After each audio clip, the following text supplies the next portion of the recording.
Assalamualaikum warahmatullahi wabarakatuh. Selamat siang semuanya. Untuk pertemuan kali ini saya mau menyampaikan beberapa hal terkait UTS nanti. Persiapannya adalah yang pertama untuk hukum kolom. Untuk hukumnya itu sendiri, di mana gaya sama dengan K dikali Q 1 dikali Q 2 dibagi jarak antar muatan. Jadi hukum kolom itu membahas tentang gaya listrik yang dipisahkan antar dua muatan yang dipisahkan oleh jarak sejauh R ya. Di sini ada Q1, ini ada Q2, dan penggambaran gayanya adalah F12, ini F21. F itu adalah gaya, satuannya Newton. K itu adalah konstanta, 9 kali 10 pangkat 9 Newton meter kuadrat per kolom kuadrat. Dan Q adalah muatan yang satuannya kolom, dan R adalah jarak antar muatan yang satuannya meter. Jadi nanti kalau ketemu 1 nanokolom misalnya harus diubah ke dalam kolom, dan 1 mu kolom harus diubah ke kolom dengan mengalihkan 10 pangkat 6. Kita lihat di sini ada 3 buah muatan di mana dia dipisahkan sejauh 7 nanometer. Jika ini segitiga sama sisi, maka setiap sisi memiliki panjang yang sama. Ini 7 nanometer juga, dan di atasnya juga 7 nanometer. Dan untuk muatan masing-masing harus diubah ke kolom. Jadi kalau kita menemukan 2 nanokolom misalnya keterangannya, maka 2 kali 10 pangkat min 9 kolom. QB-nya 2 kali 10 pangkat min 9 kolom, dan semuanya harus dikalikan 10 pangkat min 9. Nah, untuk mencari gayanya masing-masing, kita harus menggambarkan diagram gaya,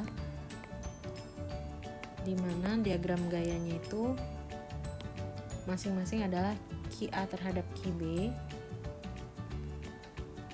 Itu seperti ini ya. Kalau dia tarik-menarik. Kalau dia tolak-menolak, maka ini akan ke sini. FAB. Dan ini FBA. Di sini posisinya positif semuanya. Kalau positif negatif, dia akan tarik-menarik. Kalau misalnya sama-sama positif, dia tolak-menolak. Di sini saya kondisikan minus plus minus ya. Jadi nanti akan tarik menarik. Nah, sebelumnya saya taruh dulu di sini minus, plus, dan minus. Berarti QA ini adalah minus, QB itu positif, dan QC itu negatif. Jadi nanti minus terhadap plus dia akan tarik menarik. Untuk lebih mudahnya seperti ini dulu. FAB di sini, FBA di sini. Kalau QA dan QC,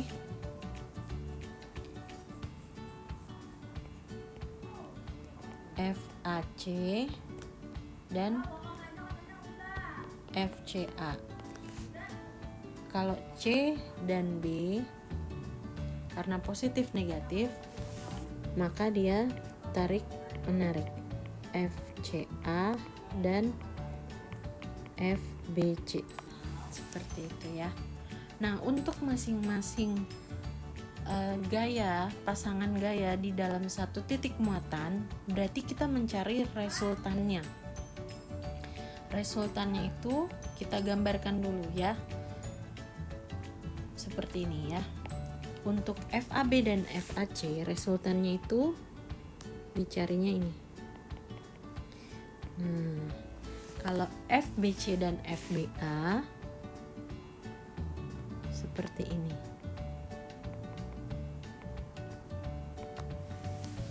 Kalau FCA dan FCB ya, ini FCB seperti ini. Jadi ada 3 pasang gaya ya. Pertama adalah FA, FB, dan FC. FA itu dicari dengan FAC kuadrat ditambah FBC kuadrat ditambah 2 kali FAC FBC cos theta. Kemudian FB itu adalah FBC kuadrat ditambah FBA kuadrat ditambah 2 kali FBC FBA cos theta. Dan untuk FC sendiri FCA kuadrat ditambah FCB kuadrat tambah 2 kali FCA dikali FCB dikali cos theta. Nah, ini semua memang tidak langsung bisa kita dapatkan ya. Masing-masing harus kita cari satu-satu, terutama yang komponennya mewakili. Contohnya di sini FAC dengan FCA nilainya sama, maka kita cukup cari FAC aja. FBC dan FCB nilainya sama, maka kita cari FBC. FBA dan FAB nilainya juga sama ya, jadi kita cari FBA. Jadi 3 yang kita perlu cari, FCA, FAC, FBC, dan FBA. Nah, jika sebuah nilai itu namanya FAC, maka K kali QA kali QC dibagi RAC kuadrat. Kalau FCB ya, K kali QC kali QB dibagi RCB kuadrat. Kalau FCA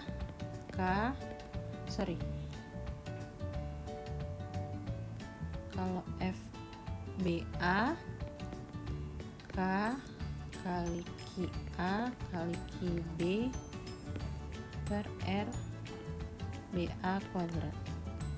Jadi yang ini, yang awal itu adalah antara QA dan C, jaraknya adalah RAC. Ini untuk C dan B, jaraknya RCB. Kalau ini untuk B dan A, jaraknya RBA. Ini semua nanti dimasukkan ke dalam rumusan, dan untuk sudutnya itu sendiri kita tahu ya, ini segitiga sama sisi, jadi 180 derajat dibagi 3 masing-masing sudutnya, atau tetanya adalah 60 gitu. Jadi kalau yang di luar dia dapatnya 180 kurang 60. Teta di sini nih ya, itu 180 kurang 60. Tapi kalau di dalam dia 60 derajat gitu. Jadi untuk beberapa perhitungan ada yang pakai 60 derajat, 180 kurang 60, dan ada yang pakai 60 derajat. Kita lanjut ke nomor 2 ya. Kemudian lanjut untuk nomor 2, di mana nomor 2 ini adalah menganalisis di mana titik yang medan listriknya memiliki nilai 0. Jadi untuk syarat 0 sendiri itu adalah di mana selisihnya memiliki nilai 0. Dan jika selisihnya memiliki nilai 0, maka medan listrik pertama sama dengan medan listrik muatan kedua. Di sini kita lihat soalnya, dua muatan sejenis Q1 dan Q2 berbanding 2:4. Kedua muatan terpisah pada jarak X. Tentukan letak sebuah titik yang memiliki kuat medan listrik 0. Sini kita lihat ya, ada dua buah muatan, dimana dengan prinsip arah medan listrik pada muatan positif adalah keluar dan medan listrik pada muatan negatif adalah masuk. Di sini kita anggap muatannya itu positif. Dan syarat untuk 0 itu yang tadi saya bilang, E sama dengan 0. Dimana S1 min E2 sama dengan 0. S1 sama dengan E2, dan nilai E itu adalah K Q Q per R kuadrat. Konstanta dikali muatan dibagi jarak antar muatan. Nah, ini adalah nilainya X ya. Jaraknya itu adalah X.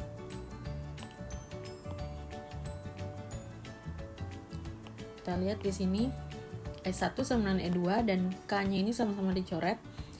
Kemudian kita silangkan sehingga R1 per R2 kuadrat sama dengan Q1 per Q2 kuadrat.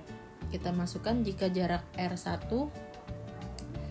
adalah X, maka R2-nya A tambah X misalnya ya, karena dia adalah gabungan. Kemudian Q1-nya itu adalah 2 dan Q2-nya adalah 4 sesuai dengan soal.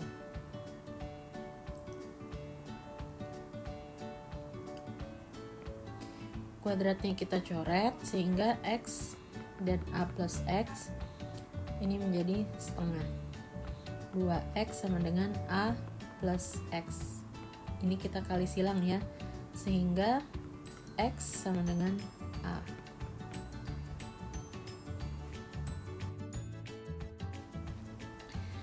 Kita lanjut ke nomor 3 untuk permasalahan kapasitor, di mana kapasitor itu adalah bagian dari rangkaian listrik yang susunannya hampir serupa dengan resistor. Kapasitor ini sendiri ya ada banyak, dan untuk menyusunnya kita harus menjumlahkan mana yang terdekat dulu. Untuk kapasitor rangkaian yang kita lihat di bawah ini, kita bisa satukan ya, kapasitor yang atas dan bawah itu menjadi satu buah rangkaian saja.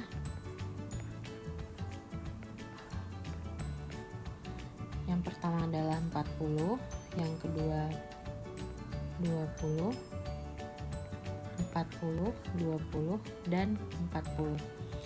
Untuk nilainya nanti jangan lupa dikonversikan ya. Kemudian untuk rangkaian kapasitor itu sendiri, seper CP atau C paralel itu kita gabungkan semua menjadi 40 ya.